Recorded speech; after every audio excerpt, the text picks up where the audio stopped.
Hello, this is Ken Ferry with this week's Boots in the Field report. More guys are getting deeper into the corn harvest this week. Corn yields seem to be holding or climbing as the harvest continues here in Illinois. We're hearing some tough yields coming out of eastern, northeastern Iowa, as well as southern Minnesota. Reports of sub 100 bushel cornfields and some bean yields in that 30 bushel range. I do believe this could involve about a third of the state of Iowa, as well as a third of the crop production area of Minnesota. Be interesting to see if the western part of Wisconsin gets clipped in this too. The toughest reports coming in that D3, D4 drought areas on the drought map. Again, growers reporting 100 bushel swings from light ground to that heavier ground. The 2023 yield maps will be worth gold to growers who are thinking about implementing variable rate populations. That means you need to take the time to spatially calibrate your combines. You know, when our GIS crews work to build your yield zones or soil testing zones, if they have them, they'll go look at the 2012 yield maps, which represent a dry year, and the 2015, which represents some of the wetter side that we would see out there, if we have them to go back to. Years like this will not only show the light soil, but they'll help us identify things like perched water tables and sand lenses. This year's yield maps will be valuable in decision making for the next decade.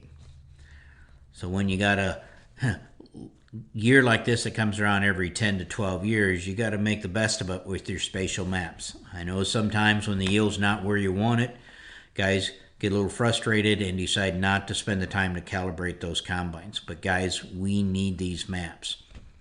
If you have questions on how to get this done, just call the office and Isaac and Matt will help you with it. Getting some reports of a few hybrids that are flat falling apart at the base.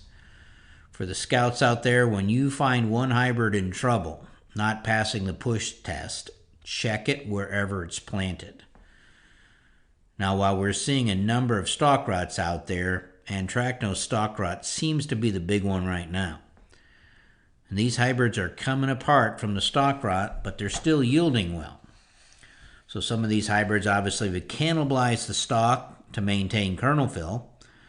But again, so I think as the scouts out there, we have to keep pushing these plants on a weekly basis because I do believe we're going to see more trouble.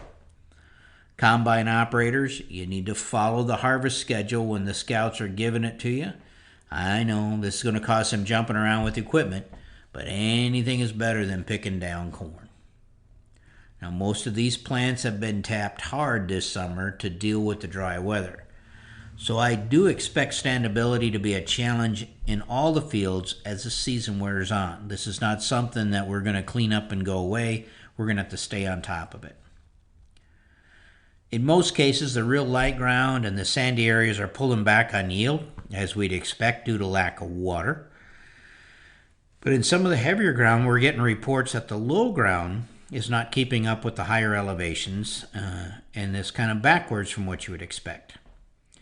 If this happens, stop and take a look at the ear count and plant conditions. In some cases, it may be lack of ear count due to emergence issues or frost.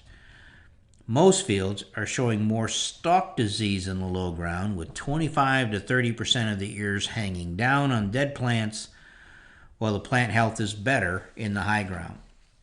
In many cases, this is what we're seeing in the VRT planted fields, where the populations were pulled back on the higher ground, relieving some of that stress. Stopping to identify the cause with some of the crop out there to observe is better than guessing at it at the yield map meeting this winter.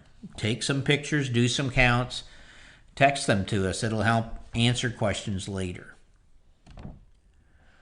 Not a lot of bean yields reported yet, but the early planted, early maturing varieties have been ringing the bell strong. Hearing a lot of mid-70s to mid-80s on the yield. I am a little concerned about some of the later planted full season beans that have turned too fast this past week. Instead of moving from green to light green to yellow, some of these fields have gone from green to orange-brown with dead leaves at the top in a few days. Looking at these fields, this is anthracnose disease, and it's caught some of these late beans. When I'm walking through them, I'm seeing some flat pods and smaller bean sizes. Now, these beans are potted well, so I hope this doesn't ding the yield too much.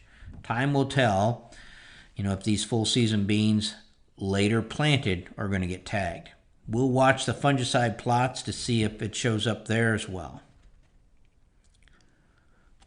Plots this week, Jared took out a 2x2 at planting fungicide trial with 2 different fungicides.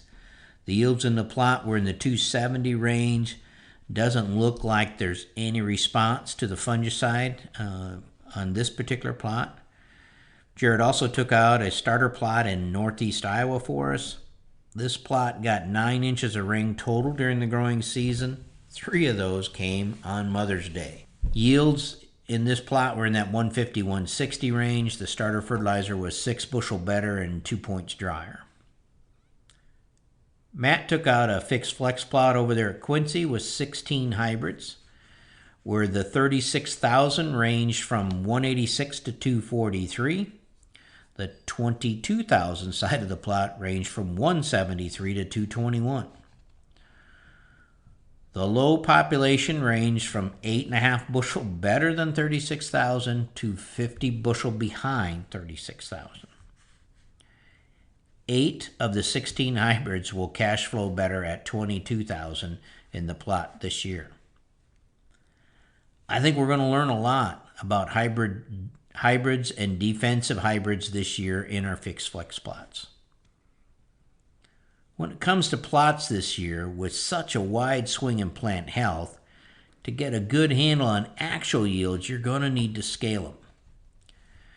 In Matt's fixed flex plot, the combine monitor got as close as 0.6 bushel to the acre to the scale on one number, but it ranged from 11 bushel under to 22 bushel over on the rest of the numbers in that plot. When growers make a lot of decisions on hybrids, products, and practices based on what they see at the yield monitor, let's be sure what we're seeing is real. Let's be sure to be checking for harvest loss behind the combines. Some of this corn is coming off the cob hard. I checked a few soybean combines for loss this week, and we were experiencing a 5 bushel header loss. Now, most of this was coming from pods left on the lower stem and branches with pods on them laying on the ground. The sickle was running high enough on the stem that it was cutting the branches off and allowing them to fall below the deck.